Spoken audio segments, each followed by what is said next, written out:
In this lesson, we'll spend time organizing our rig. This process involves setting up layers, selection objects, and groups in order to select and hide objects much faster. So by the end of this, we don't want to see any join objects. We just want to be left with our controls and our mesh. And then we want a way to quickly go in and grab all of our skin joints and all controls if needed. So that's what we're basically about to set up here. Let's go ahead and get started with our layers. We'll head over to the layer manager. And the first layer we'll create will be for our bone objects. Alright, so let's go in and we'll choose new layer. And we'll rename this to bones layer. Alright, so all join objects that we will skin to will be stored underneath this object. So now we can head over to our objects manager and use our search field to grab all of the objects with a prefix of BN. So let's go in and select them all. And now we can go ahead and add them to our bones layer. Simply right click and choose add objects. Okay, great. So next, what we could do is store all of the end joints in a layer we will call objects to hide. So all objects that will eventually want out of the view of the animator will want stored in that layer. Alright, let's go in and we will create a new layer. We'll rename this objects to hide. Now we'll search for all objects with a prefix of BE. Let's go ahead and grab all of those joints and have them stored. You can also add the null objects that you'll want hidden, the root objects that is. But I like to hide them another way. I like to just go ahead and do so from the Object tab under the Attributes Manager. You can add them to the Objects to Hide layer if you choose, but we may not ever want to see these objects, and if we don't do something about that now, we might notice little dots here and there as we work through the rig, and that's simply because we can see these objects that shouldn't be shown in the first place. So let's go ahead and search for our root objects. We'll just one by one go through and go ahead and set their display to none.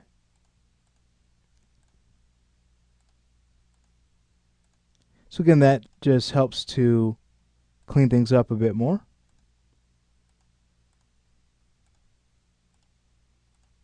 So just a few more and we'll be done with this step.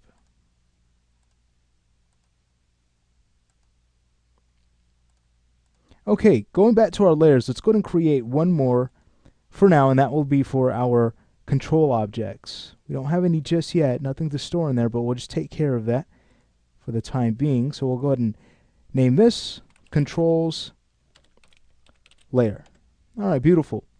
So now we can go ahead and set up a selection object to quickly grab all of our skin joints. If you'd like, you can go ahead and select the skin joints now from the search field. So we'll type in BN. Let's go ahead and grab all of these objects. And now we'll go ahead and head over to the select menu, selection filter, and create the selection object. Let's go ahead and clear out the search and rename this to cell obj underscore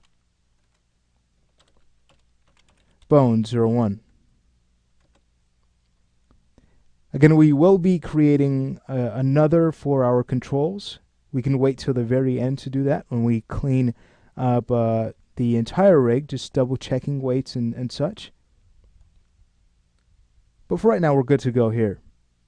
Alright, so now the last part of this will be to create group objects. Now, one of these groups we create will be responsible for globally transforming the entire rig.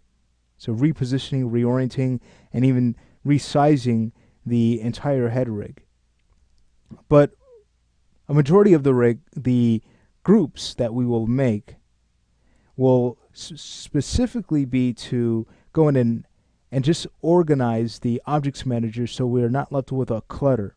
So without these groups, we'd be left with all of these nodes visible, and that can get quite daunting to try to search through and find objects we need.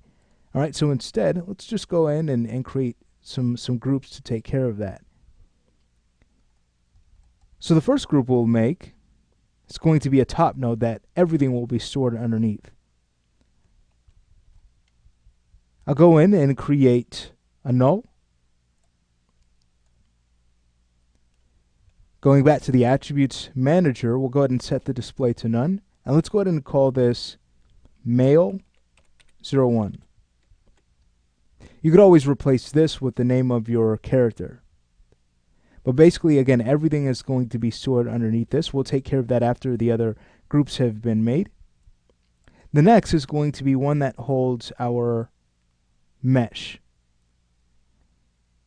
So again, we'll go in and we'll create a null. And this we'll name model01, and we'll also set the display to none here. All right, so following that, we have a group to globally transform the entire rig.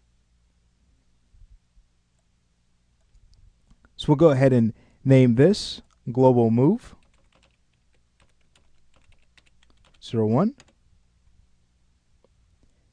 And now we have just one parent group that will hold all objects that we don't want any other artist to interfere with. So I'm going to go ahead and rename this one to Don't Touch.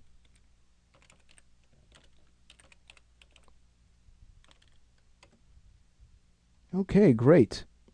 Now I would like to create just a few others, and they will hold our join objects and controls, and they get stored underneath the global move group. That way when we start to transform them, all objects that should transform will follow.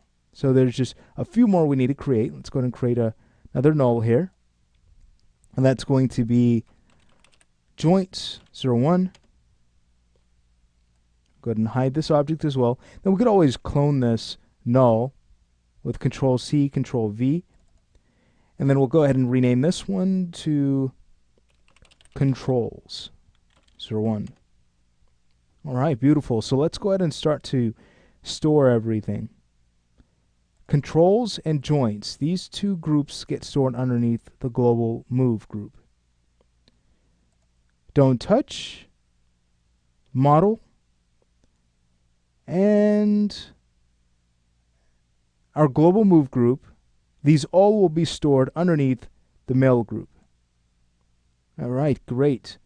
Now we could start to store the other nodes. So our selection object here, we can have that stored underneath the mail group. Our join objects, let's go ahead and search for our roots. So here's the root for the neck and head, and these will be stored underneath the joints group. The male face underneath the model group. So watch this. You remember that clutter that we saw earlier? Well, it no longer exists. It's so much easier to access objects now. Beautiful. All right, well, that is it for this lesson. So now that we have this structure here to work with, as we start to build more nodes, we know exactly where they should live, and we can keep things clean that way. So that finishes this lesson. And in the next lesson, we're ready to begin skinning.